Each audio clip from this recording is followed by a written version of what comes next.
morning and welcome to the Tuesday, October 19th, 2021 regular meeting of the Lane County Board of Commissioners.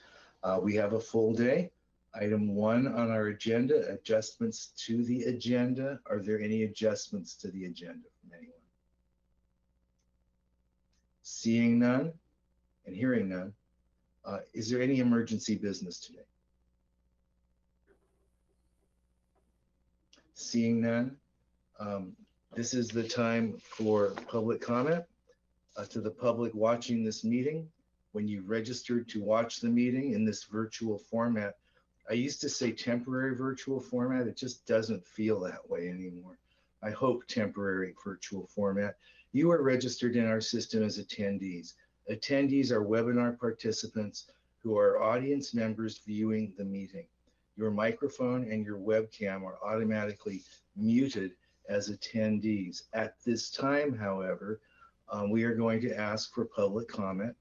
And when you give your comment, we're requesting you limit it to 3 minutes because it is important for us to provide everyone that opportunity, and we never know how many people want to, in fact, make public comment. So after the 3 minutes, you will go back to your muted status and the next name will be called.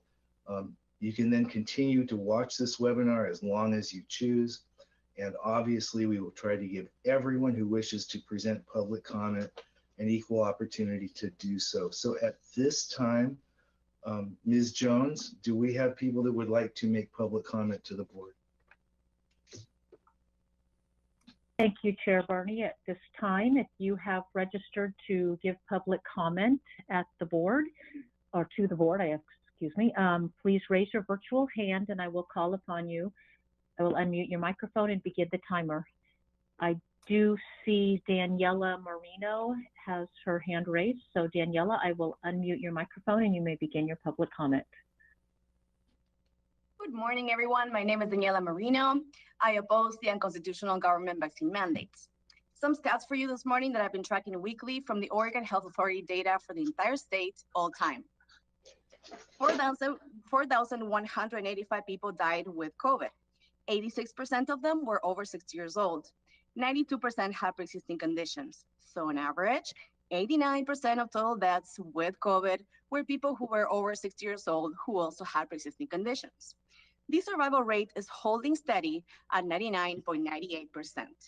I find it sadly funny that the mainstream media calls this a deadly virus when the survival is 99.98%. Let me see. I can't find my cursor here. There you go. These new mRNA technology experimental vaccines have more adverse effects reported in 11 months than all the flu vaccines combined in 31 years. In case you missed this, here is the case of the flip-flop by CDC Director Rochelle Walensky. In March of 2021, she stated, quote, "Our data from the CDC today suggests that vaccinated people do not carry the virus, don't get sick," end quote. Well, a few months later, she stated, quote, "Reports from our international colleagues, including Israel, suggest increased risk of severe disease amongst those vaccinated early. Given this body of evidence, we are concerned that the current strong protection against severe infection, hospitalization, and death could decrease in the months ahead." And then, end quote. Another quote, when referring to vaccines, she stated, "What they can't do anymore is prevent transmission," end quote. The vaccines don't seem to be very effective after all. Let's talk about what it means when she says that vaccines cannot prevent transmission. Last week in this meeting, the Incident Command Team stated that there was a mass vax operation in Lane County until the end of June of 2021, and over 160 focused clinics until August. If you look at the September unprecedented spike in cases, knowing that vaccinated people transmit the virus, as stated by the CDC director, you have to be in complete denial to not see the correlation. In other words, mass vax operation resulted in thousands of vaccinated people unknowingly spreading the virus. However, the unvaccinated are blamed. This fictitious state of emergency based on inflated numbers is kept alive to give the government superpowers and pharma super immunity. Coercion is not consent. It's time to shine the light on the darkest places and uncover the truth. Those who seek shall find, and those who look shall see. And to conclude, get up, stand up for your rights. Get up, stand up, don't give up the fight. Thank you. Thank you for your public comment. If anyone else who has signed up for public comment would raise their hand, I will call on you. I do show Mr. Sanger has a hand up and Eric Dean. I will call on Mr. Sanger and unmute your microphone, followed by Eric Dean. Mr. Sanger, I do show you are self-muted. There you go.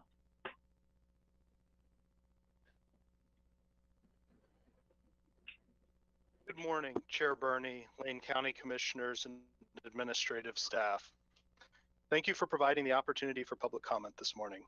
Last week, we heard shocking discrepancies on vaccination by race and ethnicity in the state of Oregon. Since then, I have discovered through the OHA Tableau dashboard that Lane County has even more disparity in vaccination between races and ethnicities than Oregon as a whole. While 74.2% of white Lane County residents are vaccinated, only 53.3% of Black and 54.6% of Hispanic Lane County residents are vaccinated. And that rate drops below 50% for the people labeled American Indian/Alaska Natives. Under current Lane County employee mandate, fewer marginalized people are now eligible to apply for a county job. I don't see how you can continue to support this biased outcome of county policy. To be consistent with other recent emergency decisions, this does seem like an issue the Board of Public Health needs to address immediately, not deprioritize to board business with inadequate time for consideration. These numbers seem self-evident. I'm not sure what we need to, as one commissioner put it last week, unpack and contextualize here unless that is code for hypocrisy and only valuing diversity when the outcome fits a defined ideology. Furthermore, isn't it a little insensitive and privileged to look at these low vaccination rates and assume the question that needs to be asked is, what is wrong with these deficient groups? That the answer is more BIPOC outreach to raise vaccination rates. Instead of assuming these marginalized groups are deficient in their thinking, we should take a more compassionate approach to understand why they're reluctant to get the vaccine and give heed to their valid concerns that the social majority here have refused to consider. Finally, we heard last week that it takes time to evaluate this issue and deliberate, that the motion raised last week couldn't be acted on at the spur of the moment. Well, as Chair Burney acknowledged, Jay Bozovich has been barking up this tree for a while. If that's the case, why haven't the board and county staff made this a priority until now? Maybe it's time to give more credence to Commissioner Bozovich's legitimate concerns. Thank you. For your public comment, I will now call on Eric Dean. Eric, I will unmute your microphone and you may begin your public comment.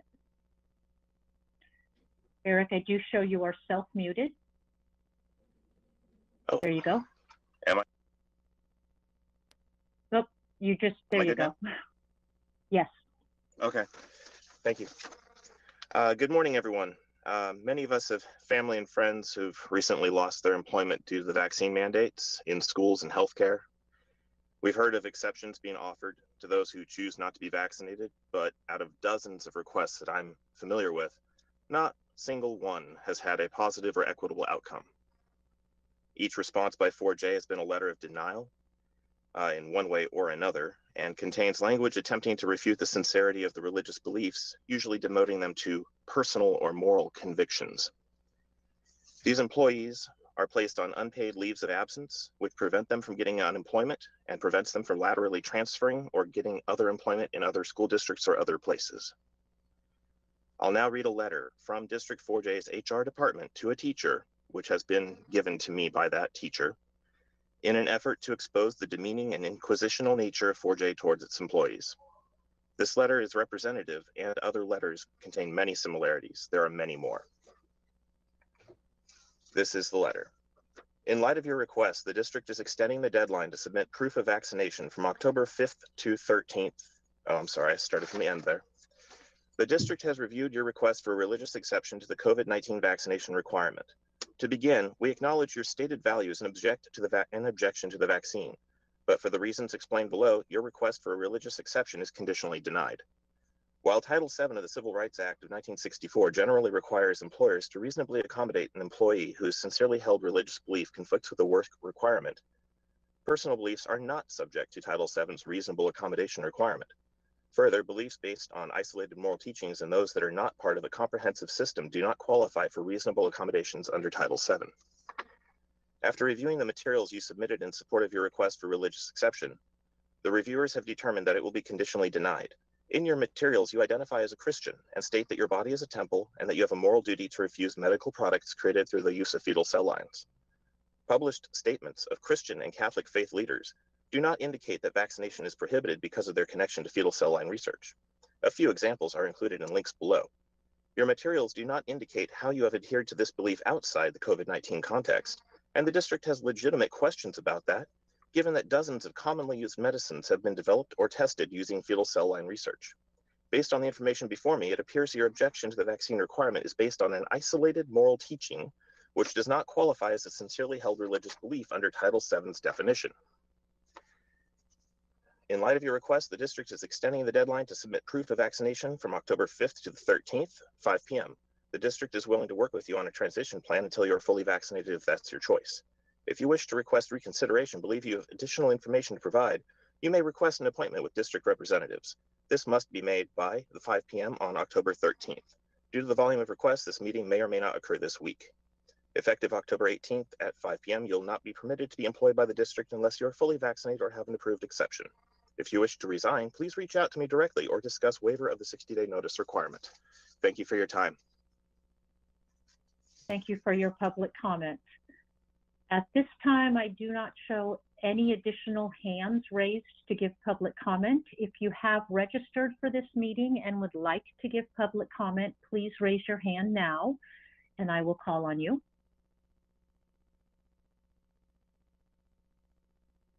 Chair Bernie, I do show that Tressa Beaver has raised a hand to speak. Tressa, I will unmute your microphone and begin your timer for public comment. Tressa, I show you are self-muted.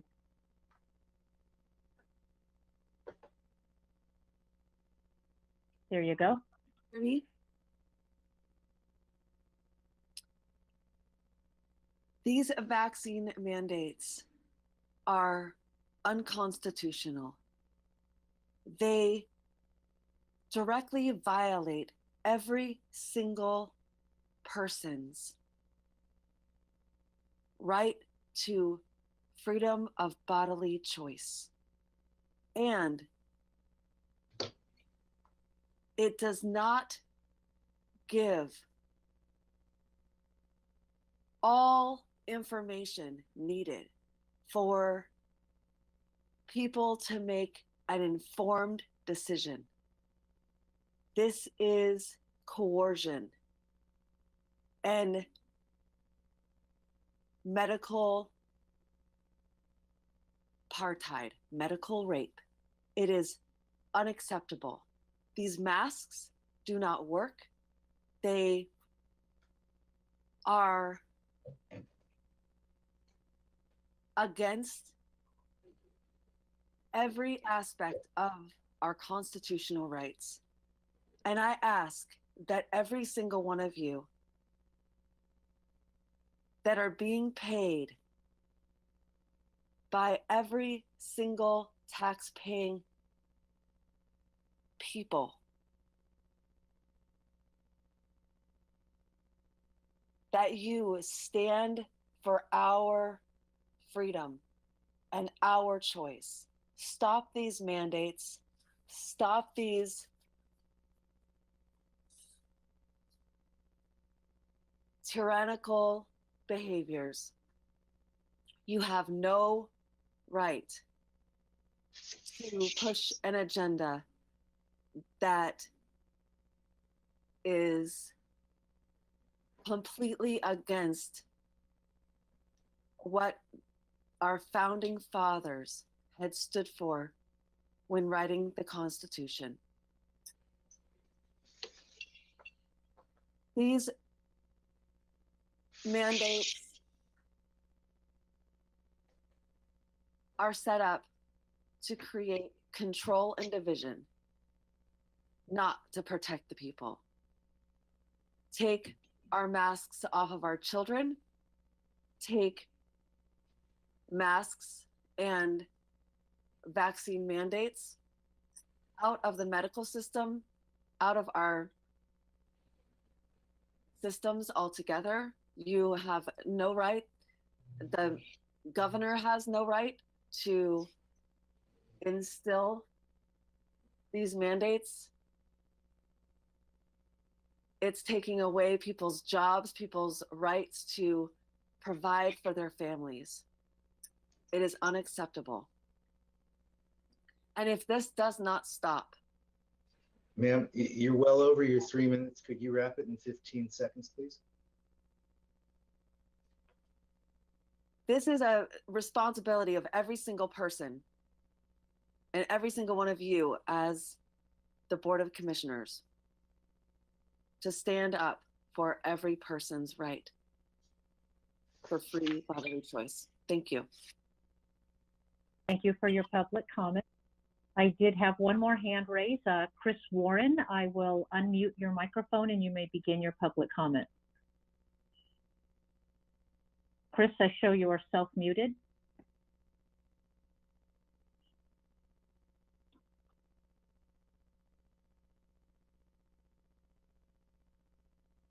There you go.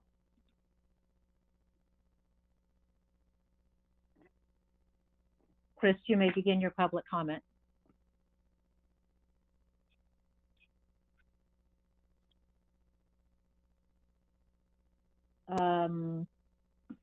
Chris, we are not hearing you, but I do show that you have unmuted. I'm not sure if you have your microphone turned up or what. I'm not sure what the situation is.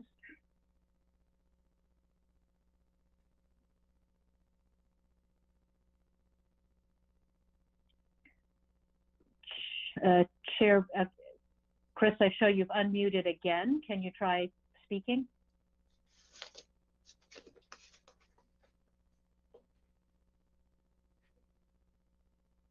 Chris, we are not hearing you. I apologize for the technical issues. Chair Bernie, I don't see any other hands raised. I don't know if you want to try a bit longer with Chris Warren, if you'd like to return the meeting to its regular agenda. Why don't you give Mr. Warren one more attempt and then we'll return to the agenda, but hopefully he can speak to us. Mr. Warren, can you, I do show you are unmuted and that you should be able to speak. If you want to try one more time.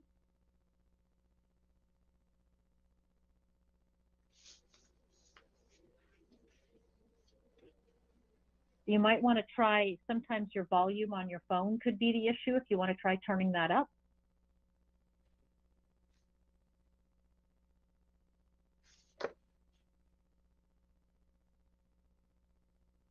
Chair Bernie, I'm still not getting anything, so I'll return the meeting to you. Mr. Warren, if you would like to send your comments in an email, I would be happy to post those with the material for the board meeting so the board can see what you had to present to them today. Thank you.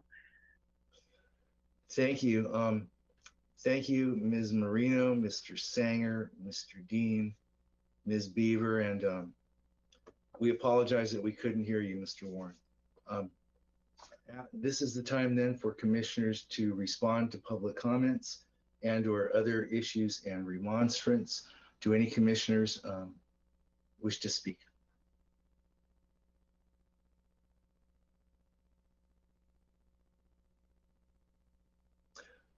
It does not appear any commissioners have remonstrances or responses. So again, to those that provided public testimony, thank you. We encourage you to stay listening as we are about to recess and go into a session with our Board of Public Health and get our COVID-19 report. So we encourage you to listen to that since that was the focus of most of your comments. At this time, the Lane County Board of Commissioner meeting will recess and we will begin our joint meeting of the Board of Commissioners and the Board of Public Health. On this agenda, are there any adjustments to this 3-item agenda? Seeing none, is there any emergency business relating to this agenda? Seeing and hearing none, we have the county administration, COVID-19 response and recovery. Um, and we have Mr. Mokrahysky, Mr. Adams, Incident Commander, and Dr. Warren, Public Health Manager, to provide our report and answer our questions. Thank you, Chair. And I'll just go ahead and turn it over to Mr. Adams, our Incident Commander for COVID-19 response in the community. And then Dr. Warren and I will be available for questions after the presentation. Good morning, Chair Bernie and Commissioners. I'm just going to share my screen for my presentation this morning. All right, so beginning this morning, I'm pleased to report that we've another week of our steady decline in cases that we have noted for some time now. We are in the neighborhood of 179 cases per 100,000. Trending nicely downward, as we have seen. And of course, we remain, however, still well above where we were, even in the winter forecast, and well above the 100 cases per 100,000 mark. That really is the entry point into widespread high risk community spread within Lane County. So we continue to see the case rate improve. I think that is good news. We continue to see case reductions in nearly every demographic. We, however, are seeing a less reduction, particularly in the K-12 sector specifically. So as we look at the data coming to from the period of September 1 to October 3rd, we had October 13th, rather, that's 1,000 cases. We, as of the 16th, just a few days ago, we're at about 1,100 cases within that K-12 demographic. So we're seeing about 25 cases per day being reported for that demographic as a whole, county-wide. So, Chair Bernie, last week you asked the team to really speak about some of the divergence that we've seen with respect to breakthrough cases. So obviously breakthrough cases are those who develop COVID-19 or tested positive, and they are at least 2 weeks past their vaccination, either both doses of Moderna or Pfizer, or the single dose Johnson & Johnson, bringing that the primary series of each, and that brings them then to, with an additional 2 weeks beyond that point, they are considered to be fully vaccinated.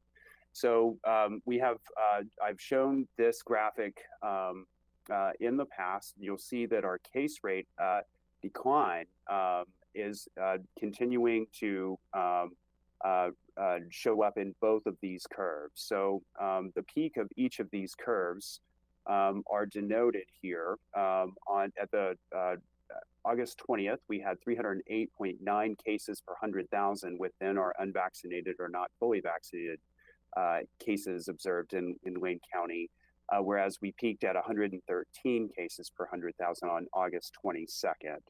And as of the latest data plotted last week, we were at 132 cases per 100,000 amongst our unvaccinated or not fully vaccinated individuals, whereas we were at 43.3 cases per 100,000 for those individuals who are fully vaccinated and thus representing breakthrough cases. So how does this then stack up with respect to disease severity and case outcomes? So as we look at case severity first in terms of hospitalizations, this graphic shows the breakdown over the last 60 days. So we had 110 known breakthrough cases hospitalized within the last 60 days. And we had 400 unvaccinated or not fully vaccinated, known unvaccinated, not fully vaccinated, hospitalized in the over the same period of the last 60 days. This graphic shows the age distribution. You notice that on the right in orange, the unvaccinated or not fully vaccinated is more evenly distributed and across the different age groups, starting with those less than 10 years of age, all the way up to 90 plus. Whereas on the breakthrough, you tend to see the clustering in the older age groups here. The youngest individual was in their 20s that was hospitalized as a breakthrough case. This also in the upper right shows gender differences between breakthrough and unvaccinated from a hospitalization perspective. Moving then to deaths. So over the last 60 days, we had 15 known breakthrough deaths in Wayne County, 57 known unvaccinated or not fully vaccinated deaths. And you see the distribution here as well. So again, you see kind of a broader spread of unvaccinated deaths, peaking really in the 50 and 60-year-olds. And this is a younger demographic than we've seen previously in the pandemic. And you see on the breakthrough side, the highest frequency group is the 80-somethings. 8.3% of deaths were in fact breakthrough deaths in particular.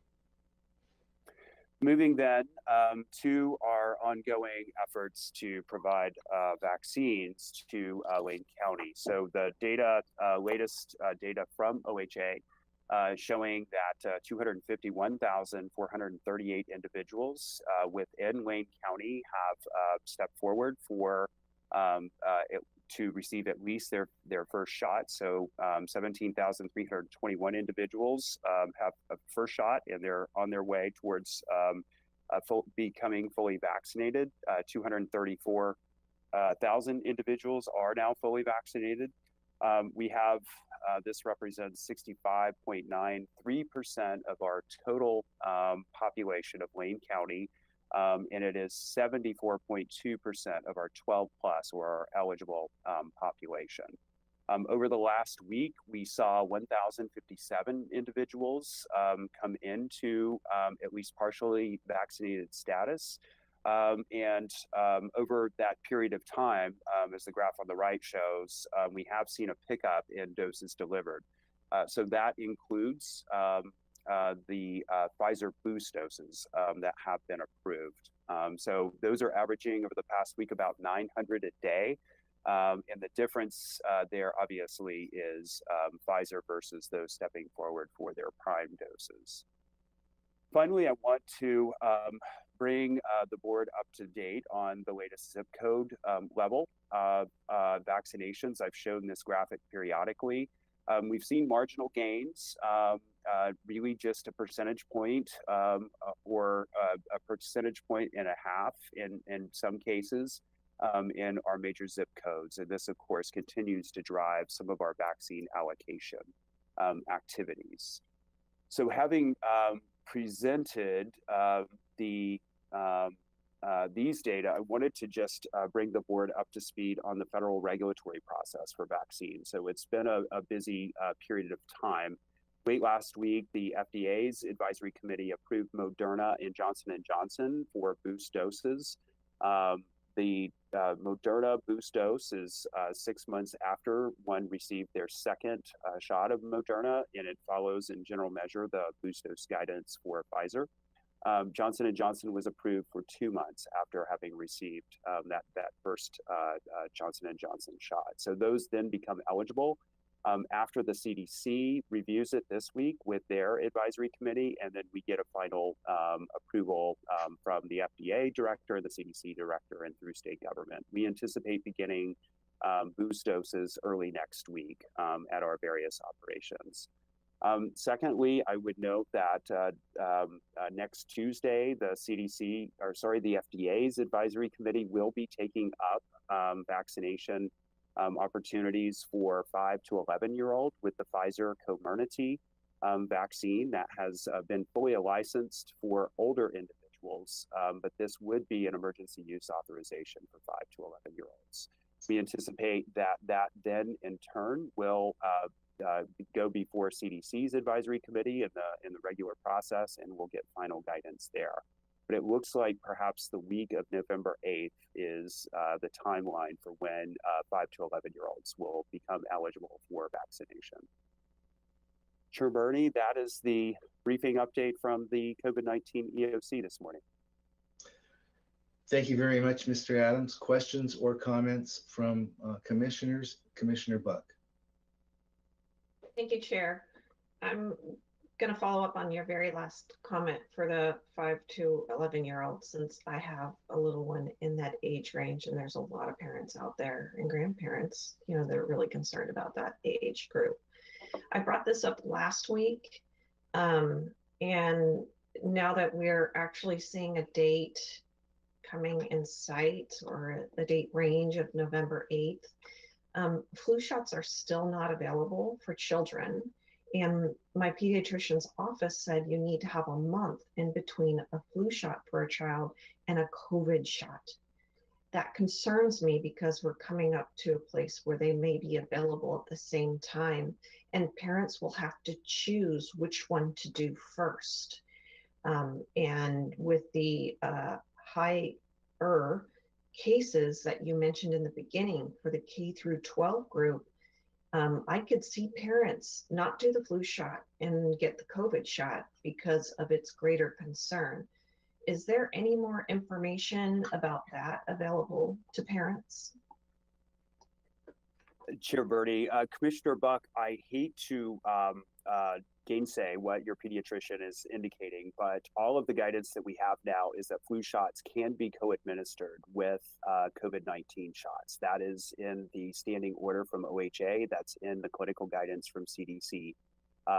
And there was a time earlier in the year in which there was a period of time recommended between vaccinations of any sort and a COVID-19 vaccination. That is not the case currently for any age group 12 plus. As CDC takes up the FDA rules on efficacy and they rule on safety. It goes to the CDC to set clinical practices and gives guidance specifically to physicians, public health authorities, state agencies, and others who are administering vaccine. So we don't anticipate that that will be the case. I have consulted with some of our pediatric nurses here in Wayne County Public Health, and they don't anticipate that to be the case. I think this may be an opportunity for us, particularly through Dr. Ledke's weekly call with our medical provider community, to reinforce that guidance to ensure that pediatricians are operating under the most recent guidance from CDC.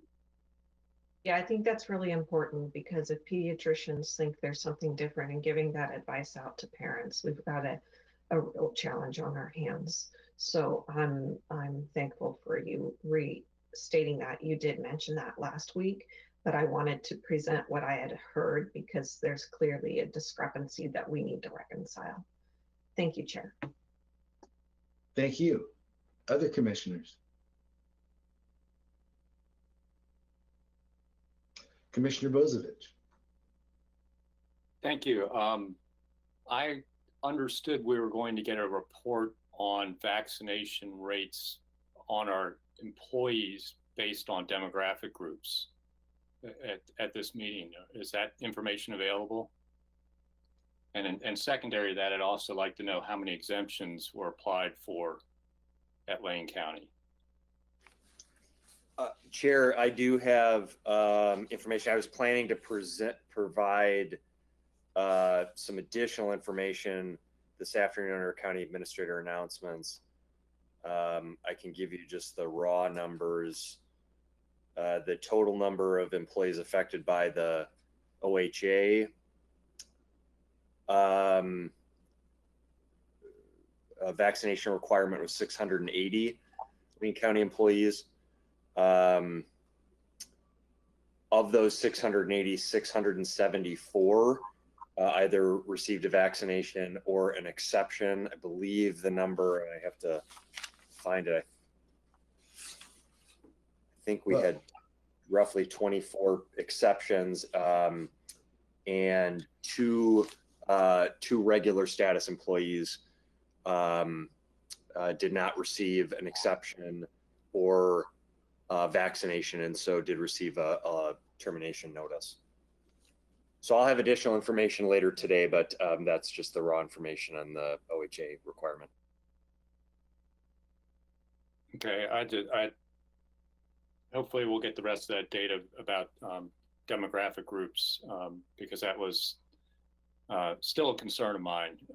And I understood that data was being put together. At least Mr. Rickoff said he'd have it for us this week.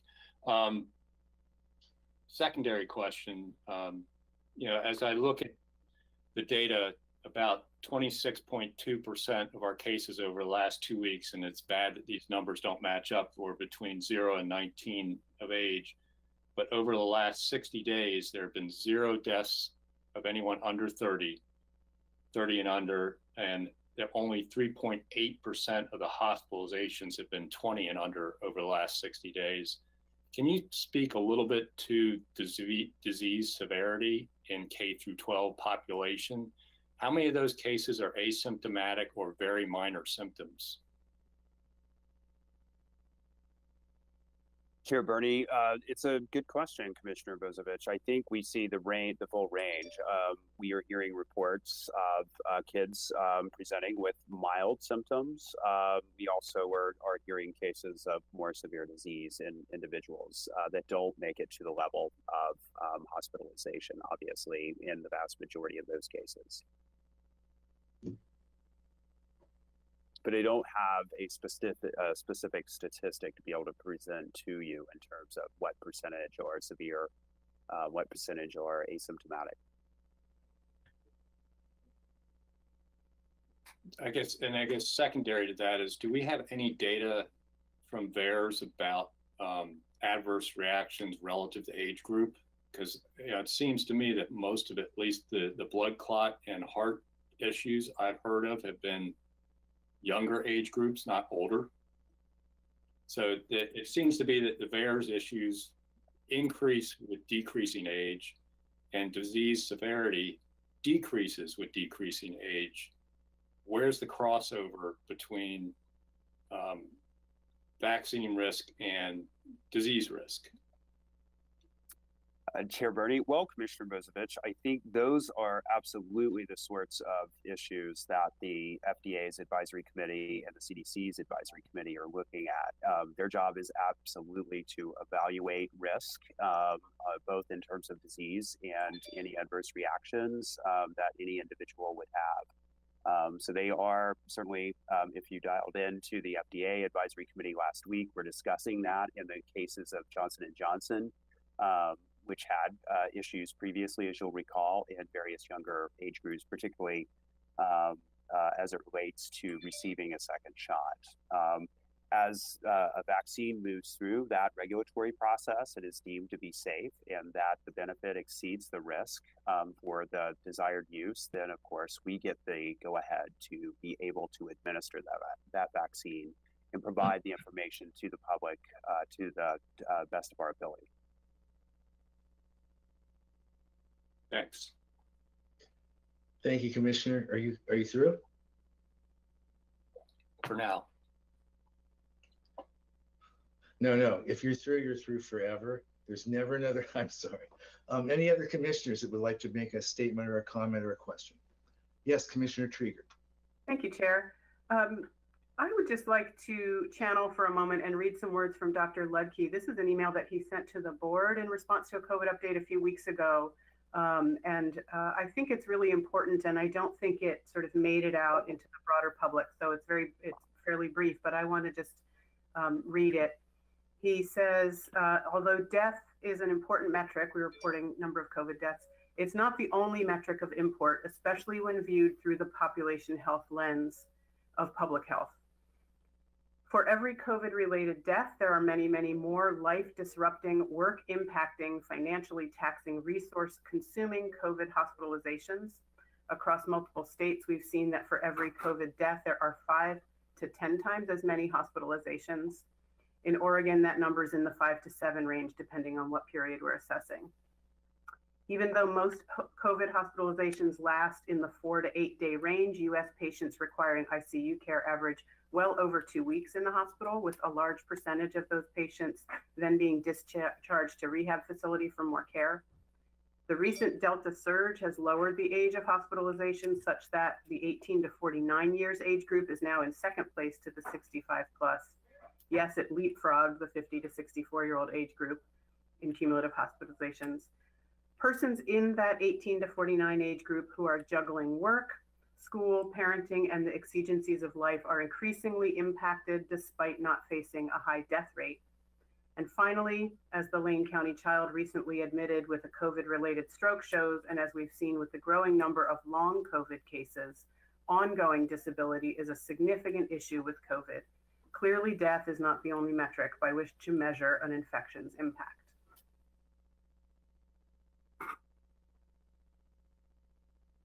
Thank you, Chair. I just wanted to sort of read that into the record and provide that really important perspective from Dr. Ledke. And while I'm calling his name, just appreciate again his great public service in his weekly show that he's doing on KLCC. I think it's really helping provide the community with some great answers to their questions, not just the answers we get to our questions here. So thank you.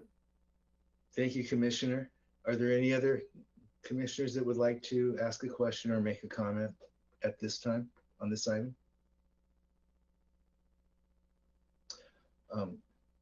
Seeing none, I just want to share that data is data. Life experience is sometimes not completely consistent or captured. We have 4 grandchildren under 11, the age of 11. 2 are old enough to be in school, and those 2 have multiple times had to have various classmates quarantined. And in one instance, one of our grandchildren was quarantined. There are a lot of disruptions that data doesn't capture. And one can't capture the impact of that on parents who are trying to, or have a work schedule, single parents, both parents, it just doesn't matter. That it just, everything affects everything else. And it's sometimes tough to understand that. Mr. Adams, Dr. Warren, do you have any comments that are data-based that would respond to any of the public comments we received preceding this report this morning, or no?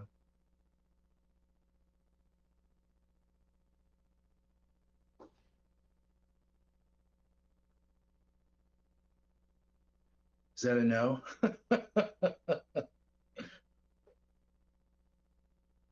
I'm deferring to Dr. Warren. You're muted, Doctor.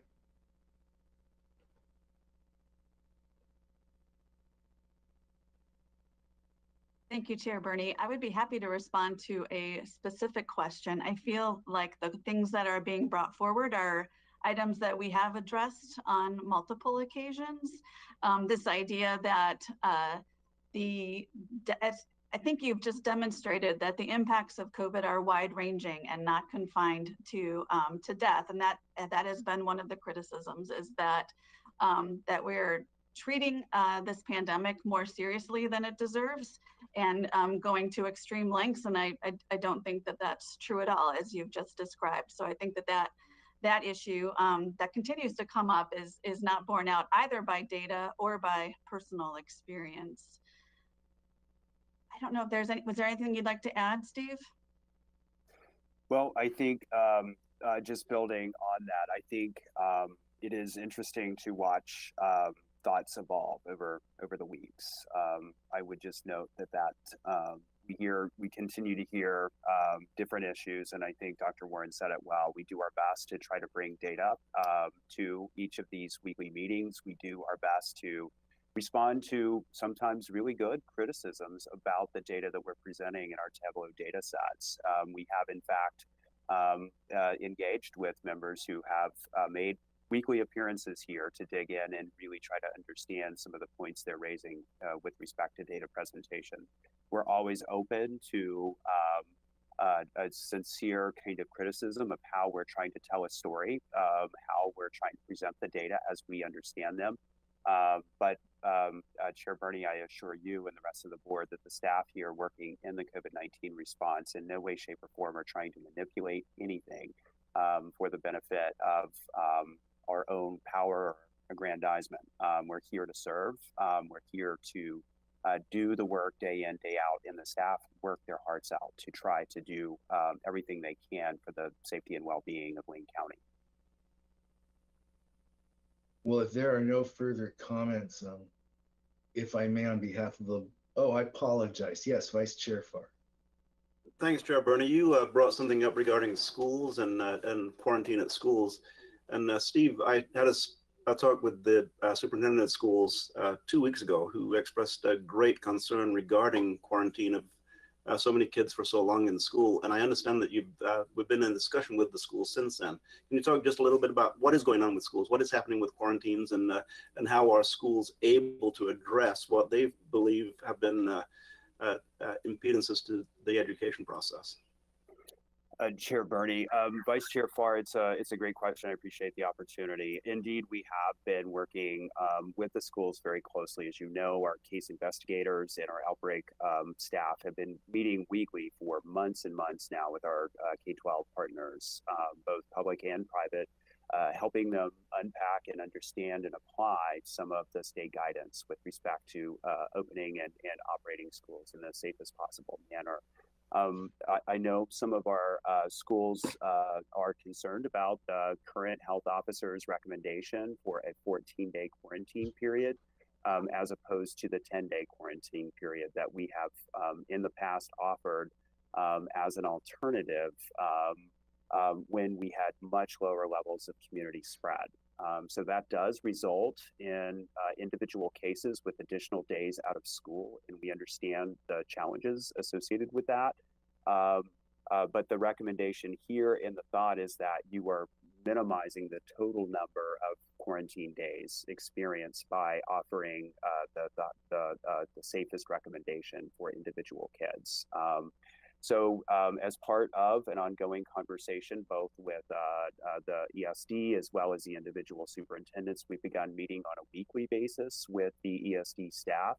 We're sharing all of the case trends, the outbreak data that we have, and marrying that up with their more intimate knowledge of the actual operations and how that differs from school district to see specific efforts. Further, when we have detected a growing outbreak at schools, we have twice now deployed our testing staff to go out and do comprehensive testing, offering over 150 tests on a Saturday, the last 2 Saturdays successfully, to try to get our arms around some of these outbreaks. And then further, we've created an opportunity for a conversation with superintendents to sit down with our health officers to really discuss the thoughts, and really try to share some of the concerns that our health officer is bringing to the table and evaluating not only the health and safety issues associated with COVID-19 and minimizing that spread in the school environment, but also the mental and behavioral well-being of kids as well, really trying to balance those two issues. That is I'm sorry, please go ahead, Dr. Warren. Thank you, Vice Chair Farr. And I'd like to note too that these conversations are continuing at the state level as well. The health officers at the state are also meeting with the administrators and other ODE representatives to try to come to some other solutions. I think, as this will evolve, of course, as the case numbers begin to come down and in reflection of our lower community spread and with vaccination. So that will really change the landscape going forward. So I think we have that to look forward to as well. Well, thank you for the encouraging response to both you, Steve, and Steve Adams, and to Dr. Warren. That's consistent with what I've heard, and I really appreciate the fact that you are taking time to speak with the superintendents. I speak to one superintendent more than others, but personally to cover their what have been pretty significant concerns. And working with the ESD is a good way to get information out to the schools if we are confident that the ESD is able to disseminate that information uniformly to all the schools. And I see from your nodding that you feel that that is the case. I've not checked on that personally, but typically our ESD does a good job of, they probably work a little less closely with 4J than the medium and smaller school districts, but I think 4J probably asks for less assistance and requires less assistance. So thanks for the response. That covers my questions. I may have more during the week. Thank you. Thank you, Vice Chair. For the public, I'm just going to do ESD is the Education Service District. So it's the Lane Education Service District. That's a network. I want to say to the 16 different school districts in Lane County, it's something like that. And I believe it was Mr. Dean that read us a letter from 4J. I also just want to point out that this board has no authority over the policies of school districts. Is that correct? But it's my understanding regarding this, you are a resource and a partner with them in their efforts to mitigate. Okay. So yes, thank you. Chair Bernie, that is correct. Thank you very much. Mr. Adams, Dr. Warren, anything else on this before we move to our next item? Not at this time, Chair. Thank you. Thank you very much. Please try not to burn out. I know how exhausting it is out there. Thank you. Thank you. At this time, we are adjourning the joint meeting of the Board of Commissioners and Board of Public Health, and we are reconvening the October 19th, 2021 meeting of the Lane County Board of Commissioners. We are on number 5, a consent agenda. Is there a motion? Chair Bernie. Vice Chair. Thank you. I move the October 19th consent calendar. Thank you, Vice. Thank you, Commissioner Buck. Vice Chair Farr has moved. Commissioner Buck has seconded approval of the October 19 consent calendar. Is there discussion to the motion? Seeing none, all those in favor, please signify by saying aye. Aye. Aye. Opposed? Let the record show that the October 19 consent calendar has been motion made by Vice Chair Farr, seconded by Commissioner Buck, has been unanimously approved. We are now on item 6, County Council. Ms. Jones, my understanding is the County Council is predisposed. Is that correct? Or is there a report or announcement? There is no announcements for County Council. Thank you very much. We are on number 7, A, Human Resources. A, Order 21-10-19-08 in the matter of approving the tentative agreement between Lane County and the Federation of Parole and Probation Officers. And we have Andrea Nagels, Assistant County Counsel, and Inga Wood, Labor and Relations Manager, to give us a report, if you would. Good morning, and thank you, Commissioners. Chair Bernie, we are pleased to be here today to present this item to the board. We have reached a tentative agreement for the successor bargaining agreement with the Federation of Oregon Parole and Probation Officers. This unit is also referred to as FOPO. FOPO represents the probation officers who work for Lane County's Parole and Probation Department. These employees provide many important services, including adult supervision, case planning, and ensuring access to community resources for those that are being supervised. We were able to reach this tentative agreement in partnership with FOPO's bargaining team through the interest-based bargaining process, and that's also referred to as IBB. The IBB process differs from traditional bargaining in that it focuses on identifying shared interests between the parties and jointly developing proposals based off of those shared interests.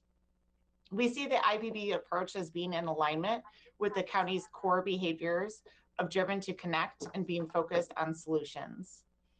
We wish to express our gratitude and appreciation to the members of FOPO's bargaining team and the entire FOPO unit for working in partnership with us through the IBB process. FOPO's bargaining team consisted of FOPO President Joe Swope, and Joe is a panelist and was able to join us today. We're very thankful for that. Vice President Jeff Bunn, Chief Steward Linda Hamilton, and Treasurer Jed Walter. The board packet for this item contains a summary of the contract language changes that we tentatively agreed to for the successor contract. The packet also contains a copy of the full contract and the agreed upon language changes in legislative format. I do wish to highlight for you a few of the economic pieces of this agreement. So this unit that consists of 40 budgeted FTE that are represented by FOPO. The unit consists of the entry level and advanced level classifications for the probation officers. The tentative agreement that has been reached is for a 3-year contract, and that contract would run from July 1st of 2021 to June 30th of 2024. Under the tentative agreement, the employees in this unit would receive a 2% cost of living adjustment, and that would be effective for each of the 3 years of the contract. And these adjustments would be effective the first full pay period following July 1st for those 3 years. To address market competitiveness with the county's comparators, the tentative agreement provides a 5-grade market wage increase, and that would be retroactive to the first full pay period following July 1st of 2021. And employees will be moved to the closest step on the new grade that does not result in a pay decrease. Employees in this unit will also receive a one-time 80-hour leave bank for use only during the 2-week elimination period of a short-term disability claim.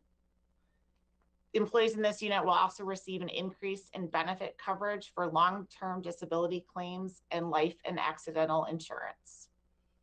The additional cost of the proposed contract over the 3-year period is estimated at $1,536,700, and the primary source of funding for this contract is Community Corrections Act funding and state funding. We believe that the economic pieces of this contract are in alignment with the county's priorities for attracting and retaining a diverse and highly skilled workforce. I am pleased to report that FAPO's membership has voted on the proposed contract, and they have voted to ratify the tentative agreement.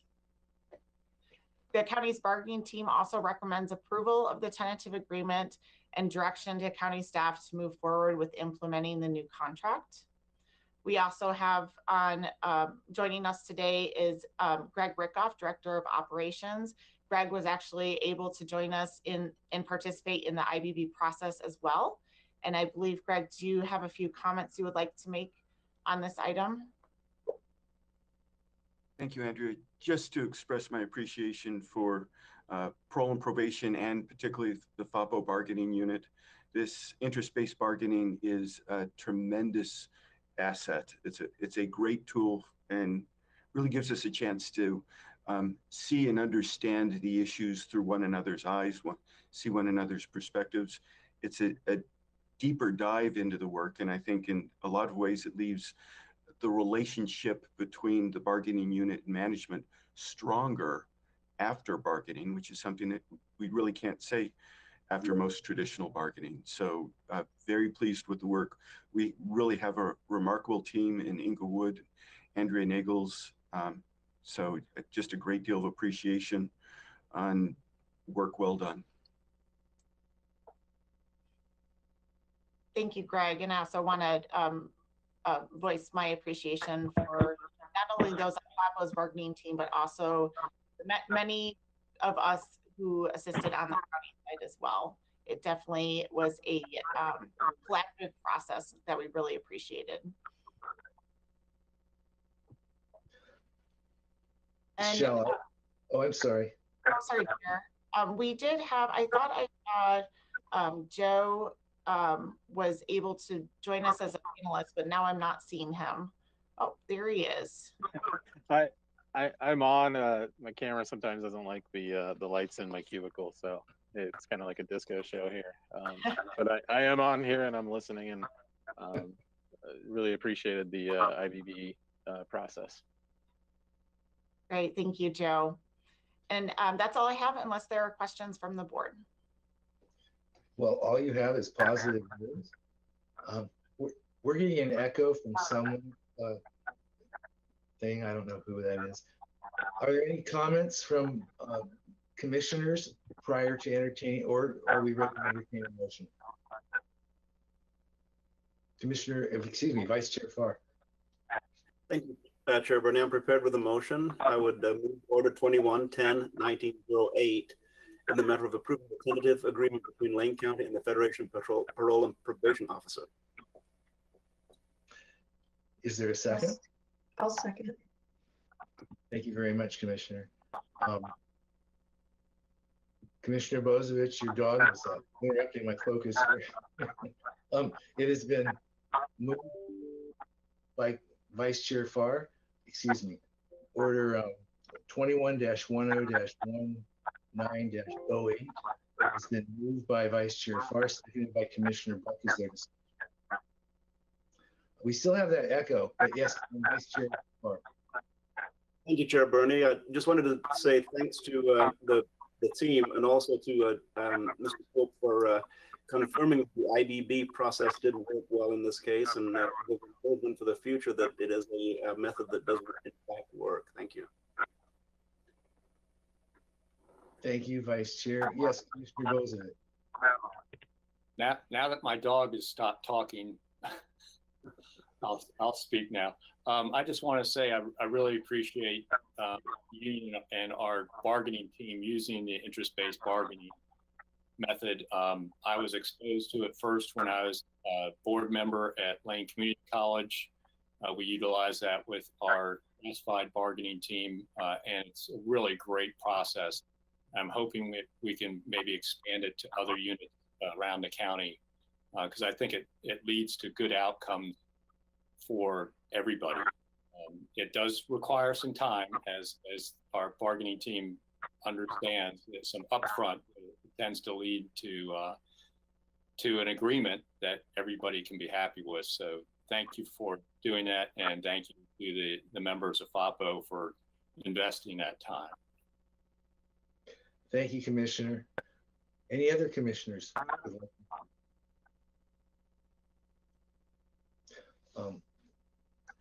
Well, before we vote on this, because I really don't know which way this is going to go, I just want to, this board is spending a good amount of time with Ms. Wood and Ms. Nagels these days, and your commitment and seemingly tireless work is not going unnoticed. I just appreciate that. I want to state that to you.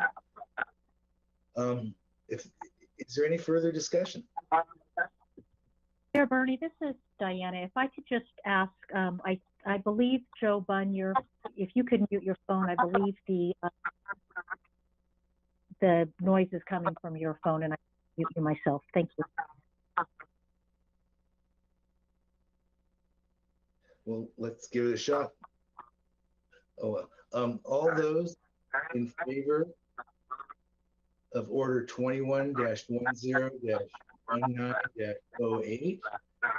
of approving the tentative agreement between Lane County and the Federation of Parole and Probation Officers, made by Vice Chair Farr, seconded by Commissioner Buck, please signify by saying aye. Aye. Aye. Opposed? Well, hearing, I thought maybe we'd get an echo of aye after I said opposed. Let the record show that Order 21-10-19-08, made by Vice Chair Farr, seconded by Commissioner Buck, has been unanimously approved, 5 votes to 0. Thank you so very much. We're really delighted that that's. Thank you. Thank you, commissioners. We are now. Hey. Oh, well, we'll see. We are now going to item 8A, report discussion, overview of the American Rescue Plan Act, including a proposed framework and process for allocating funding. And we have with us Robert Tintle, ARP Manager. Mr. Tintle, and Diana, if you can troubleshoot that echo, that would be great. Unfortunately, I'm trying. I believe we have a few people who joined the meeting without using the web they call phone. If you are just part of this meeting on the phone and have not used the web link, please hang up now, put your phone on mute. Thank you. Thanks, Diana. And yeah, I know Diana's been trying. When folks call in, we don't have. Yeah, is that better? Yep. Okay, good. Yeah, when folks call in on the phone, we don't have control over muting, and so that's just a good reminder for phone callers to mute. All right, I think we're back, Chair. I'm just going to make a couple introductory comments and then turn it over to Robert Tintle. I'm joined here today by Greg Rickoff, our operations director, Alex Kyler, our intergovernmental relations manager, Christine Moody, our budget manager, and Robert Tintle, our former finance manager, now our ARP manager. And so we're really pleased that Robert has joined us in this role. He obviously has great experience and knowledge to be able to coordinate and facilitate our work related to the ARPA. Robert has a great presentation that he's going to pull up here. And if you recall, commissioners, we were in front of you several weeks ago to talk about laying some additional framework, sort of a general update early, shortly after the ARPA was approved and signed by the president into law. We're now back. We've spent a lot of time with our executive leadership team, our department directors and elected department heads and other key staff, working through the various, reviewing the rules from the Treasury and still waiting on some of those final rules. Today, what we're going to do is provide you with an update and discussion on the American Rescue Plan Act, specifically as it relates to the coronavirus state and local fiscal recovery funds. So you'll see in the presentation here, there's a lot of different pools of resources. We're going to focus on one specific area of resources, the coronavirus state and local fiscal recovery funds, directly allocated to local governments, cities, counties, and states across the country. We'll provide an overview of the ARPA, and we are seeking input from the board today on the process and the desired approach for allocating funding. We're not seeking any specific action from the board. We will be coming back to you in several weeks after we've gone through the process of reviewing and scoring through a scoring matrix that we've developed, recommendations to the board for allocation of the first round of funding. Today, we're looking for your initial feedback on the process and the approach that we've laid out. The local fiscal recovery funds that we'll be talking about today provide resources to help turn the tide on the pandemic, to address its economic fallout and lay the foundation for a strong and equitable recovery. These funds can be used to support our ongoing response to the public health emergency, fill revenue shortfalls, and continue to fund the essential services we provide to communities and populations hardest hit by COVID-19 over the past 20 months. After the presentation, there'll be time for the board to provide feedback and to ask questions of our ARP team. So I'll turn it over to Mr. Tintle to walk through the presentation.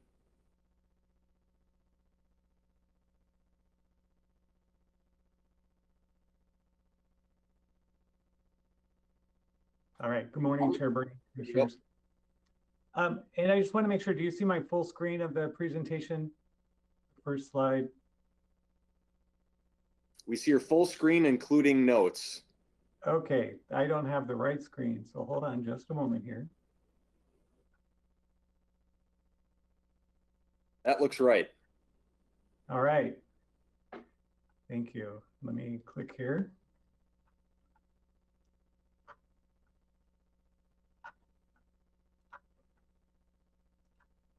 All right, so now you see the full screen of the American Rescue Plan Act.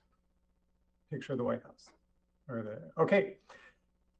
Sorry, had to get these technical difficulties, my technical difficulties here. So thank you this morning. The last time we came to the board, it was shortly after Congress passed the 1.9 trillion American Rescue Plan Act of 2021 that was signed by President Biden on March 11th. And the last presentation was previous to any specific guidance released by the Treasury related to implementation of the funds. As you know, the president's plan delivered much needed support to Americans across the country, and the ARP was built to meet the moment by providing critical aid on three fronts for families, businesses, and state and local governments. So presented here is a breakout of funding sources by sector that the American Rescue Plan Act holds. For families and households and individuals, the American Rescue Plan Act offered immediate relief in the form of economic impact payments up to $1,400 per person, putting cash directly in the pockets of tens of millions of Americans, additionally funding was provided through child tax payment credits, unemployment extension, and emergency rental assistance. For business relief, another sector, the ARPA Act provided aid in the form of additional $7 billion for forgivable paycheck protection program loans, tens of billions in aid for the hardest hit industries, and critical tax credits from the Employee Retention Tax Credit Program that rewarded businesses for keeping employees on the payroll while offering them paid leave to care for sick loved ones who received the vaccine. And finally, the category we're going to focus on and talk about today is the last one here for state and local assistance. And the ARP has provided $350 billion to support urgent needs and lay the foundation for long-term recovery, in addition to targeted programs to support critical investments in capital projects needed in the future. Again, our focus today is on the coronavirus state and local fiscal recovery funds. Here's just another view. It's a great pie chart view of the breakout of how ARPA funding was directed across various sectors. You will notice the largest portion, the largest piece of the pie was $424 billion, or 23%, dedicated to direct payments to families. $219 billion, or 12%, is also provided to families in tax credits, aid, and childcare, with another $40 billion, or 2%, to support renters and homeowners, and $246 billion, or 13%, supporting workers in unemployment insurance. I mention that because you add all those up, it's 49%, or almost half of the funding through the ARPA Act was directly to support individuals, families, and households. Additionally, there's $109 billion, or 6%, that's allocated for farmers, small businesses, and vital industries, and $25 billion, or 1%, to support local restaurants and bars. Finally, 13%, and this is where, again, our focus is today, 13% of the funding, or $350 billion, is allocated directly to local governments through the state and local fiscal recovery funds, which we'll talk about in more detail here. This is just one more slide that kind of shares how much money is coming into the state and local governments across the country, and then we'll talk specifically into Lane County. So in a moment, we'll discuss Lane County specifically, but I want to take a moment to highlight what some other cities and counties are doing around in our area, where they're at in this process for their coronavirus relief funds and allocating it. So as you may have heard or may know, the City of Eugene held a similar work session with their council just a couple weeks ago on September 29th. While they are still refining their budget numbers to bring in their supplemental budget process, the city is proposing a narrow or a number of categories that move forward as they're going to begin their discussions with their budget committee. So last year, their budget committee included motions to restore services for Fire Station 2 for $1 million using the ARPA funds and $50,000 for urban forestry. So those are the decisions they've already made.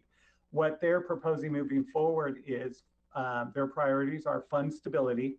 So the City of Eugene faces a gap in their fiscal year 22 budget, and they're proposing to use these local fiscal recovery funds for fund stabilization.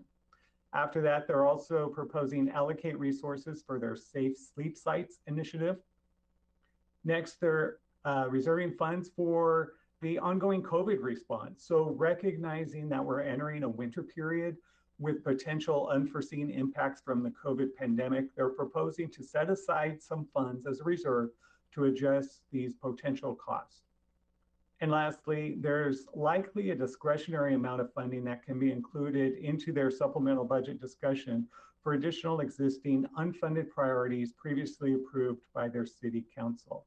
And again, those proposed uses haven't been adopted yet, but those are the conversations that they're having, and they're going to bring back those items to their budget committee prior to supplemental budget public hearings and then council consideration. So that's an update for City of Eugene. City of Springfield, in a similar place, we're all going through the same process about the same time. City of Springfield has presented once to the City Council to receive guidance on the variety of their projects that they have and to inform the council on the requirements and possibilities similar to what we're doing today. So far, the only projects approved by the City of Springfield are revenue replacement for the general fund and hiring some temporary positions to help manage Department of Public Works projects. This only covers about half of their funds so far, so they'll also be coming back to their council in about a month with additional conversation. So here, let's talk about Lane County funds. So Lane County's direct coronavirus state and local fiscal recovery funds, that's that acronym that you won't be able to pronounce, the CSLFRF. The allocation is approximately 74 million. Lane County received 37 million in May of 21, and we're going to receive the second half of funding expected in May of 22. The funds were placed in a separate special revenue fund specifically designated for ARPA approved projects. And project requests will be budgeted and appropriated as needed in the fiscal year 22 budget through the supplemental budget, which includes an opportunity for public comment and of course with board approval. If we talk about some other funding, to date, the county has received $5.4 million from ARPA sources for the Emergency Rental Assistance 2 program. And that expands on the $11.5 million received from the 2020 CARES Act and for Emergency Rental Assistance 1 program. ARPA, through other sources, has also provided Lane County $5.5 million in low-income home energy assistance program, with another $809,000 dedicated towards the weatherization program in that. Finally, another nice portion of money Lane County received during the 2021 legislative session. The legislature allocated $2 million to each House member and $4 million to each Senate member for member direct funding proposals. And all of these member direct projects are being processed by the Oregon Department of Administrative Services, with grants expected to be awarded sometime in November. For Lane County, we expect to receive $13 million as part of that process. And of that, will be passing on $9 million to other community partners. The funding includes $2.1 million for Food for Lane County, $3.5 million to City of Eugene, $750,000 to Square One Village, $500,000 St. Vincent de Paul, $581,000 to Looking Glass, and there's others, and those are detailed in the agenda memo that you have. So the point with this as well, Lane County continues to look for and seek out other sources of ARPA funding for eligible projects.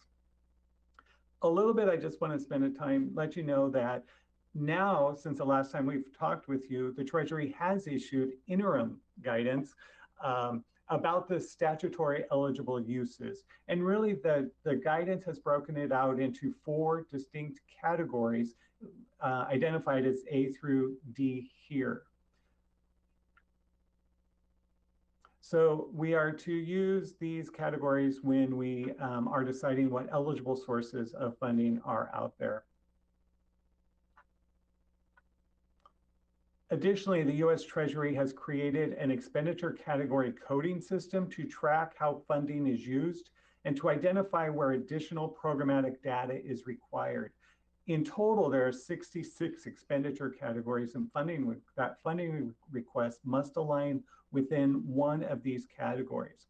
For example, there are 12 public health categories, expenditure categories. That covers things like vaccination efforts, testing, contact tracing, isolation and quarantine, responding to the COVID-19 results.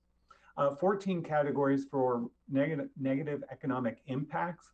And those are things like household assistance, food, rent, job training, small business assistance, aid to nonprofits, or rehiring public sector staff. All those would fit in that category.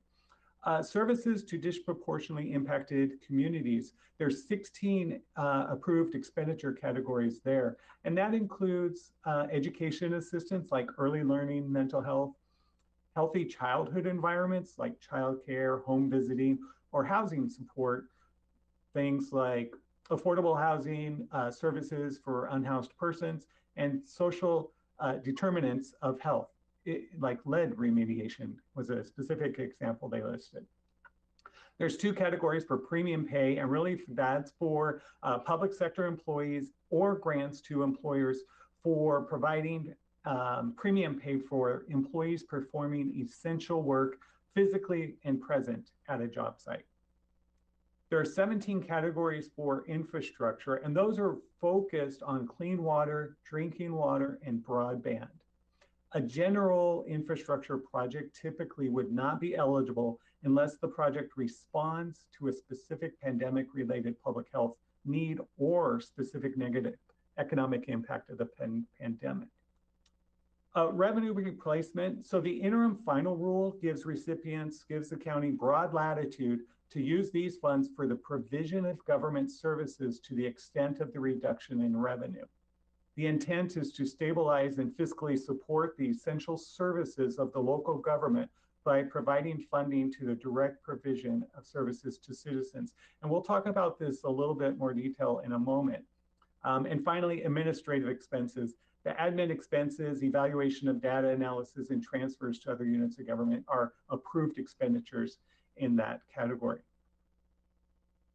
Want to take a moment here to just give an example. This is from the US Treasury. It's an illustration from their interim guidance.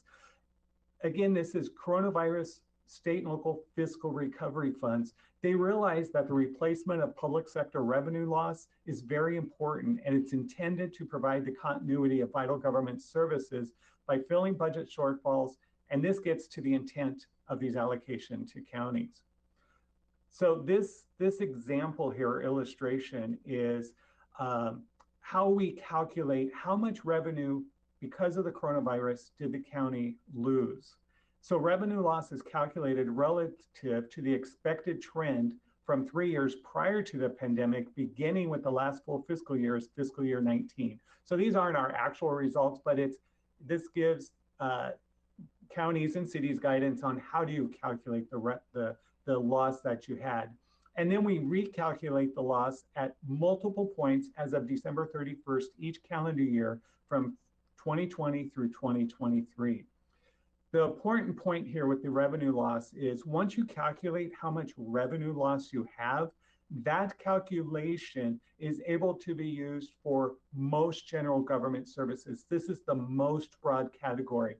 So as the slide previously said, there were specific uses and categories that were very specific. This provision or revenue replacement, this calculation enables the funds to be spent for a broad range of services. The calculation of the county's lost revenue during the first eligibility period, which was through December 31st, 2020, it totaled $56 million across all funds.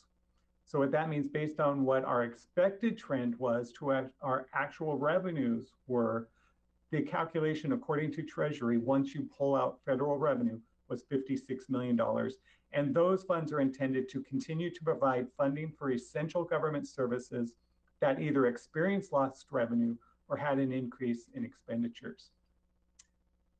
Ineligible uses, there are a few things that Treasury said you cannot use with these funds. You cannot deposit the funds into pensions. They're not eligible for rainy day or reserves. And again, I mentioned general infrastructure isn't allowed with a few exceptions. And you can't pay legal settlements or outstanding judgments with these funds. A little bit about timelines. Again, the covered period of these expenses are from March 3rd through December 31st, 2024. Funds must be obligated by December 31st, 2024. However, we do have the ability to spend these funds through December 31st, 2026. It must be noted that we are still operating under the interim final rule. The Treasury has not released the final rules yet. The final rule is expected in fall of 2021. This is one of the reasons why the majority, over 75% is one of the statistics, of local governments have not spent any funding yet because we're still operating under the interim final rule. So the Treasury, just a couple, mid-September, came out with guidance that said, okay, if you do approve spending based on guidance from the interim final rule, that will still be okay. We won't come back and recoup that. It's not subject to recoupment, because the fear was if a government approved a project and then later the Treasury changes the guidance in the final rule, then the county or the government would have to pay back those funds. So that's why Treasury came out with those. We do have reporting requirements that we have to submit quarterly and annual reports, and we did create a website, lanecounty.org/ARPA for these results. Just a reminder that the board has approved some principles and priorities when we met in May of 2021. The board approved the vision, principle statements, and values here. Also, the prioritization and other considerations. So the prioritization was number one, to support urgent COVID response needs because we're still in the pandemic. Two, to provide continuity of county's vital services and rebuild financial stability. Third was we should remember these are one-time expenditures or limited in duration. And then we should address deferred maintenance prior to new assets and always consider and leverage other funding sources. We also ensured that all of our projects or spending that we have will line up with our current but soon to be updated strategic priorities. The ARPA fiscal recovery framework, we are doing like many local governments, and we're basing our approach from guidance from the Brookings Institution that focuses on three core principles: stabilize, strategize, and then implement. So it's the recognition that the fiscal recovery funds are meant to stabilize the local government first so that we can continue to serve our community with the various vital services and essential services that we provide. Then strategize and to look at how we can create a strategy that looks to the longer term recovery and to build back better with available ARPA resources. And finally, implement, create a system of where we can use these funds and have a process for going forward, which we have set in place with the Board of Commissioners, the ARP Steering Committee, and the ARP team. You will notice in your packet, and I don't expect you to be able to read or see this full detail of this, but it was included in the board packet. Staff has created a matrix that is based on the Board of County Commissioners prioritizations, the Lane County strategic lenses, and other important priorities that are included when we're looking at projects to consider and to bring back to the board. We'll be scoring them according to a matrix here. Finally, what we're asking for today is feedback from the board. As we begin to move forward with the allocation of our funding, we are seeking feedback from the board prior to our next work session where we will propose potential opportunities on the use of funds. As mentioned, the scoring matrix, there is a draft in the packet. Staff recommend using this scoring matrix based on the feedback we've already received from the board and the priorities we have. But if you do have comments, we would like to hear from that. Regarding an initial allocation, as mentioned, Lane County has received approximately $37 million today or already, and our revenue loss through that first period, as based on Treasury guidance, was $56 million. So staff proposed coming back with proposals for using the first allocation of $37 million, plus an additional amount for any transformational program or construction opportunities that might require that longer planning period, that we can use funds from the second allocation, but we can identify it now. So the first $37 million in direct allocation from the U.S. Treasury is really meant to address the county's continued COVID-19 response, ensure financial stability, and continue the continuity, of the county's essential services and address immediate strategic needs. The second tranche of the $37 million is for the longer term strategic needs. As part of that allocation, the third feedback we're looking for is an amount to set aside or contingency. So the board has asked for guidance on the amount of ARP funds to set aside initially for the short term, recognizing that there may be potential unforeseen emergencies, unanticipated uses, or other uncertainties that may arise at a later date. If we do spend all the funds or allocate them all now, it doesn't allow for the ability for the county to respond to any unmet need that may come up. And by setting aside an amount, it will allow the county to carefully consider all alternatives for the prudent use of ARPA funding prior to committing all resources to ensure the best use of temporary funding. So we're recommending that we allocate the full portion of the first fiscal recovery funds payment of $37 million, but then we set aside 4 million, or about 5% of the second payment we'll receive in May. And then those set aside funds would be fully allocated prior to the end of the ARPA cover period. Finally, community engagement. Prior to the signing of the American Rescue Plan Act, we did receive a board assignment in March, but then it was updated in May, that the board agreed to include a community input immediately after they received the recommendations from staff for the first portion of the ARP funding. So the request was for community partners to give input for the second portion of the ARP funding. So staff recommends soliciting community engagement via a website similar to the process used for the strategic planning process. And engagement will request priorities for the second payment of ARPA funds. The county will also create a user-friendly ARP dashboard on its website, which will contain a lot of information that the public will want to be aware of. And finalizing up here. So in September of 21, Lane County Department staff developed project requests based on eligibility guidelines established for U.S. Treasury. Staff would like to bring back a proposed list to the board after initial review of the projects to make sure they line up with all those eligibility standards established by the Treasury. We'd like to have an ARP work session for the proposed funding opportunities for the first allocation, likely to happen in December tentatively. Then we began a community engagement process once we've identified the first tranche. We open up a process for the second tranche, or have a discussion on that.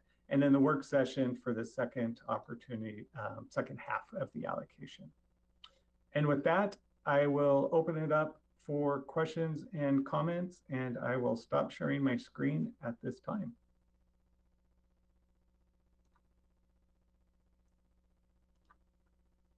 I believe. I'm sorry, I was muted. I was thanking you and saying, actually, I get to open it up for questions and comments, but I assure you they'll be directed to you. I see Commissioner Buck's hand up. Thank you, Chair. I'm realizing that the revenue loss is pretty steep. That has been calculated, and so the first tranche basically will all go to the revenue loss, and a portion of the second tranche. Please correct me if I'm not understanding right. But if that's accurate, then we have a far less available for strategic ongoing initiatives than maybe the public is aware. Chair Birding, Commissioner Buck, let me provide an additional point of clarification. So the 56 million is based on a calculation, specifically how the Treasury designated us to calculate lost revenue, which includes revenues across all funds, one county as a whole, after you take out federal revenues. We have determined an amount of revenue loss specific for that first tranche period, because they allow us to look at 4 sections. And so the amount of revenue that we have requested on the first initial phase at that period was $12 million internally for specific revenue loss, approximately. The $56 million is important because that really allows us to use the fundings for general services, and it doesn't necessarily have to fit in one of the other expenditure categories. That's good to know, because initially it sounded like there's far less available for initiatives, but if our revenue loss is much lower than the government's calculation or formula for revenue loss, then we may have the ability to do a little bit more than initially thought. Is that correct, Mr. Tinsel? That would be correct. Christine Moody, would you like to, from a budget standpoint, because this was just our first point of revenue loss, there may be, again, because that trajectory, as it goes up, we only know the revenue loss at this point in time, there may be additional revenue loss as we go. But that is correct. Yeah, Chair Bernie, I'm having trouble with mute, so hopefully you're able to hear me. So correct, we did reach out to our departments to look back at what the actual change was between budget and actuals. You may remember back when COVID hit, we had already built our budget for the coming year. And so we only made a few adjustments right as you adopted to the road fund and transient room tax and a few of those. So what was good about that is that we had a budget that was built before COVID. So it was easy to compare our actuals back to that budget in order to really determine the losses in those areas across the county that were true impacts of COVID. So that's where that $12 million number is coming from. And that did, as Robert mentioned, was only for a certain time period. So we'll want to look, there's likely some occurring in this year. So we don't want to say that's going to be our only revenue loss from COVID-19. We'll continue to watch it as funds are available from. Thank you. Commissioner Buck, did you have anything else? Commissioner Bozovich. Thank you. So just to stay on that topic for a second, I have some other comments, but wasn't some of the care... Commissioner, you just froze on us.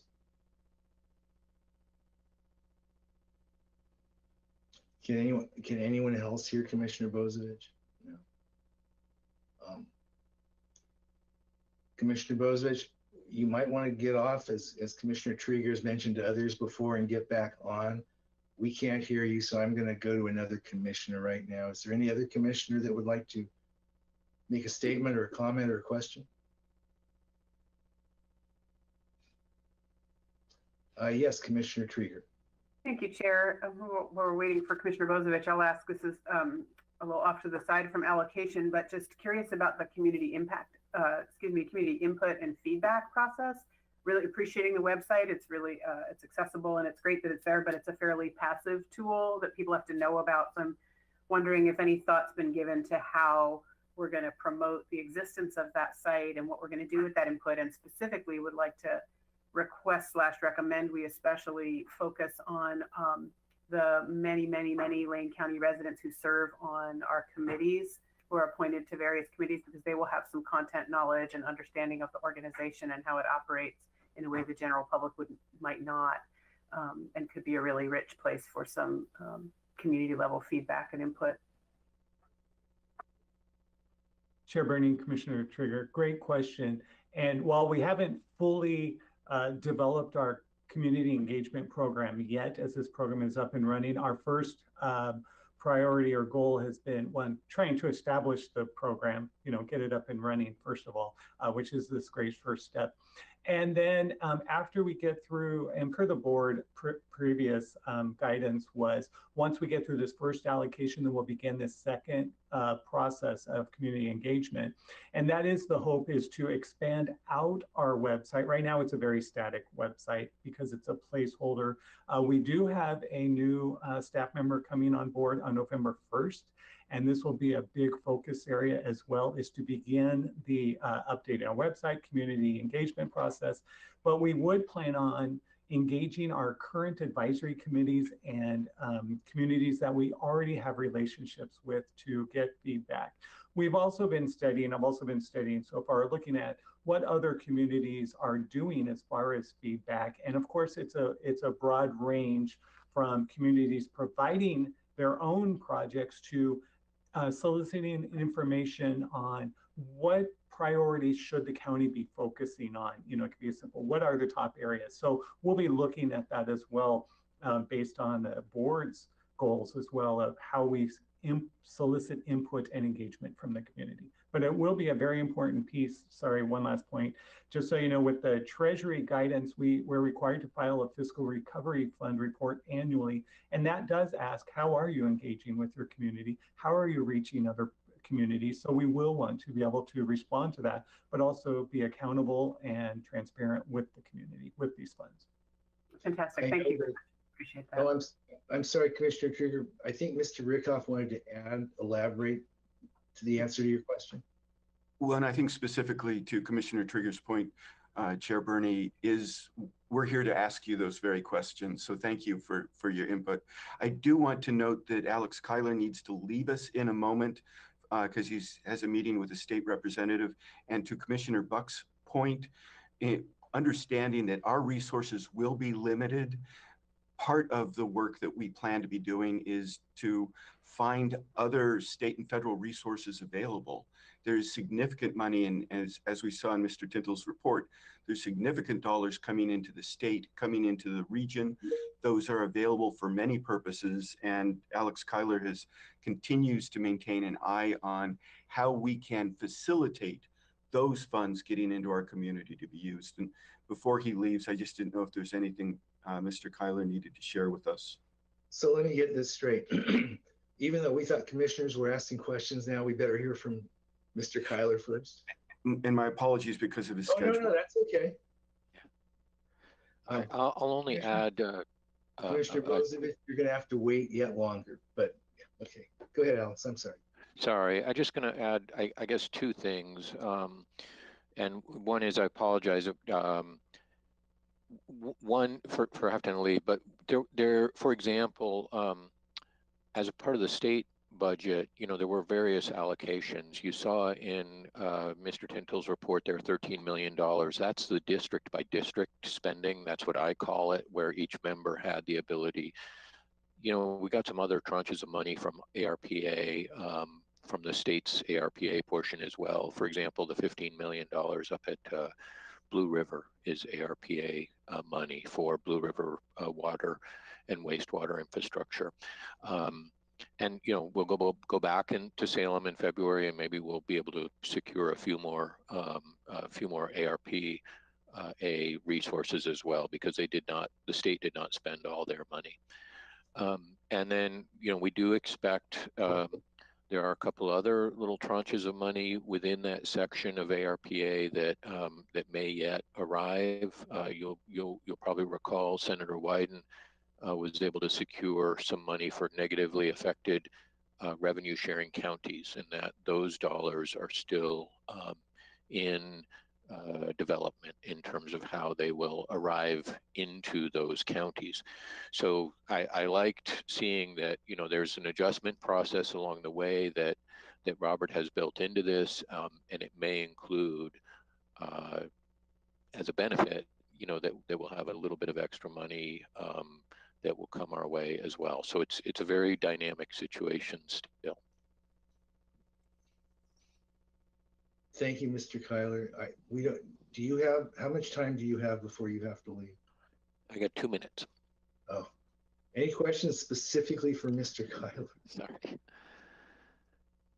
Well, we know who rates. It's the state representative. Sorry. Just kidding. Commissioner Trieger, were you through? Because you did have the floor. I've postponed Commissioner Bozievich speaking for as long as humanly possible, but I believe Commissioner Bozievich. Can you hear me? Yes. I don't know what's going on. Spectrum had an outage twice in the last couple of weeks for us, and supposedly one of them was for upgrades. And ever since that last outage, our internet has been sketchy. So it's just one of those things. Well, you better go for it while we can see and hear you then. Yeah. So I guess my first question, I don't know if you heard before, wasn't some of the original CARES Act funding utilized for revenue replacement?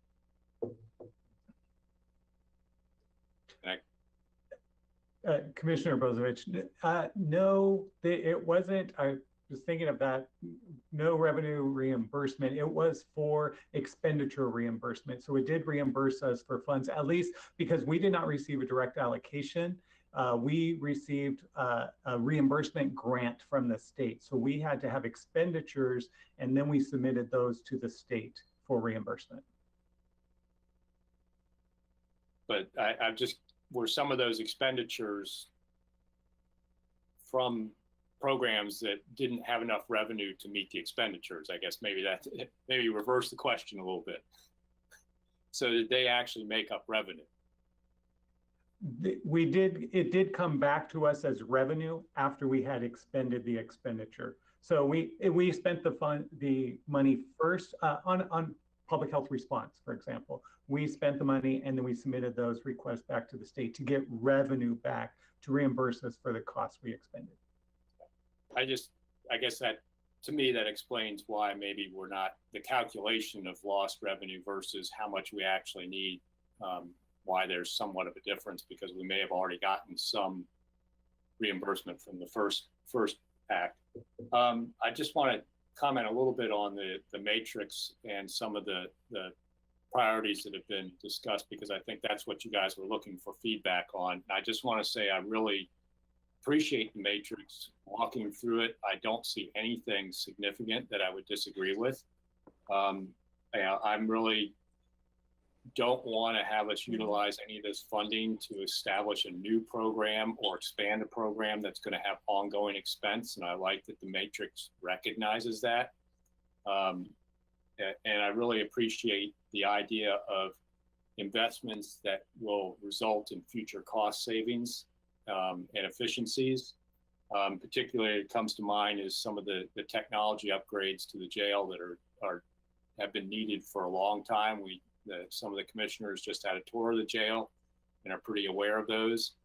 And that also helps. A lot of those technology upgrades are about the ability for our adult inmates to communicate outside of the jail under COVID, safely. And, walking through the jail, they had a computer set up on an old AV cart that looked like it came out of my 6th grade class.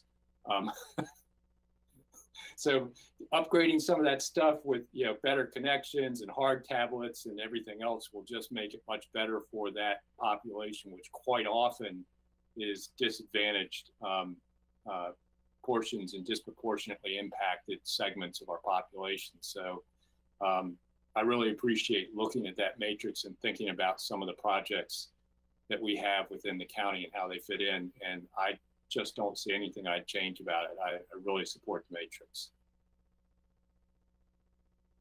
Thank you, Commissioner. Commissioner Farr, anything? Negative. Okay. Sorry, I didn't mean to put you on the spot.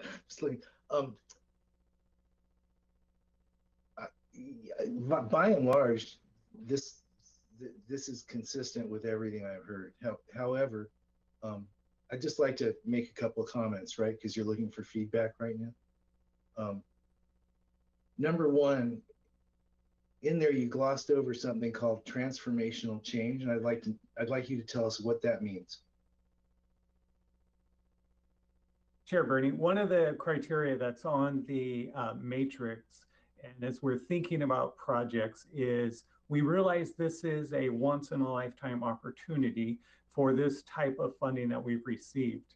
And so what sort of projects or what sort of services or one-time expenditures can we move forward on that would have a transformational change within the services we provide or within the community? Where can we have the most impact to those most disproportionately impacted by the virus or the economic effects? So really looking at on a community-wide basis as well, not only just within Lane County, but the services we provide, where can we have the most transformational impact using these dollars? So that is one of the criteria that we're also looking at when we're looking at projects to bring back to the board. So you've restated my question. So let me attempt to answer the question. Would figuring out mechanisms to get water and sewer, for example, our last board meeting, to Short Mountain, to take all those trucks with leachate off the road, to stub off and create the potential for 300 acres of of clean industrial, would that be transformative change? Chair Bernie, that would be transformative change. No, thank you. And for example, would creating a program that could create financing or incentives for all households and business owners as appropriate and applicable to put in renewable energy and battery storage, would that be transformative change? I think there can be many definitions of transformative change, yes. Okay. Well, I hope you don't mind. I wanted no, once in a lifetime opportunity to dig deeper into that too. So that was point one. or input one for me. The other input, community engagement, I hope it's not exclusively remote. And in the same way that what I hear is a very comprehensive institutional approach, there's nothing wrong with that, to community engagement. I'm going to request that you speak with someone who probably is on the opposite end of the spectrum, but I used him 25 years ago.